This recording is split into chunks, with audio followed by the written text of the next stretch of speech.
Hi friends, welcome to Sandhya's thoughts. ఇవాల్టి వీడియోలో gerund and present participle గురించి క్లియర్గా చూద్దాము. First, gerund. It can have the force of a noun as well as that of a verb. It is known as the gerund. Gerund అంటే సెంటెన్స్లో నౌన్లను మరియు వర్బ్లను పనిచేస్తుంది. జెరంట్ అంటే యాక్చువల్లీ వర్బ్కి మనం ఐఎన్జీ యాడ్ చేస్తాం. వర్బ్కి ఎన్ని ఫామ్స్ ఉంటాయి? టోటల్ 5 ఫామ్స్ ఉంటాయి. V1, V2, V3, V4, V5. ING add చేస్తే దాన్ని జెరంట్ అంటారు. ఎప్పుడైనా మనం V4 ఎప్పుడు యూజ్ చేస్తాం సెంటెన్స్ స్ట్రక్చర్లో అంటే ఒక యాక్షన్ కంటిన్యూస్ ఫామ్లో ఉన్నప్పుడు. కానీ ఇక్కడ ఎగ్జాంపుల్ సెంటెన్స్లో చూస్తే swimming is a good habit. ఇక్కడ స్విమ్మింగ్ అనేది నౌన్లా యాక్ట్ చేస్తుంది. Swimming is a good habit. Smoking is harmful for health. He is fond of swimming. He is fond of swimming ఇక్కడ నౌన్లా యాక్ట్ చేస్తుంది. You should give up smoking. You should give up smoking ఇక్కడ నౌన్లాను వర్బ్లాను మనం చూస్తున్నాం సెంటెన్సెస్లో జెరంట్. So ఇప్పుడు present participle గురించి చూద్దాం. It can have the force of an adjective as well as that of a verb. It is known as the present participle. So ఇది మనకు సెంటెన్స్లో యాడ్జెక్టివ్లను తీసుకోవచ్చు అండ్ వర్బ్లను తీసుకోవచ్చు. For example, a burning house. మనం ఏదైనా ఒక పర్సన్ని థింగ్ని డిస్క్రైబ్ చేసేటప్పుడు యాడ్జెక్టివ్స్ యూజ్ చేస్తాం. Describing words are called adjectives. So here house ఎలాంటిదంట? A burning house.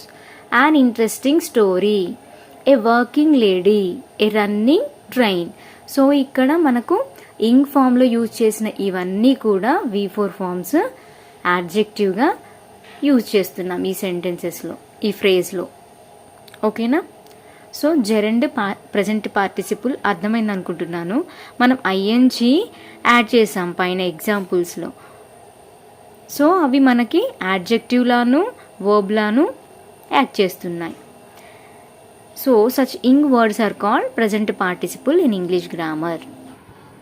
Note, the gerund is a verbal noun. The present participle is a verbal adjective. ఇప్పుడు కొన్ని ఎక్సర్సైజెస్ చూద్దాం. A rolling stone gathers no mass.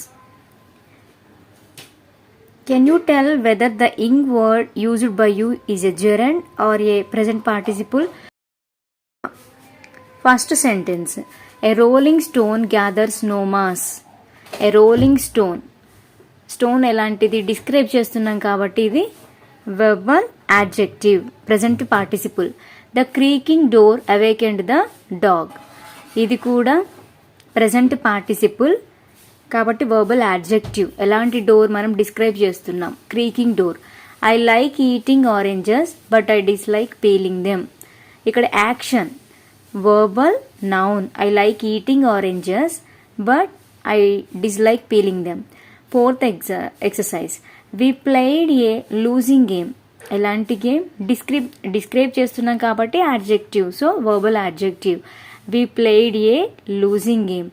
Next, start doing the exercise now. Start doing the exercise now. This is a verbal noun. Hope you understand what is gerund and present participle. Thanks for watching, friends.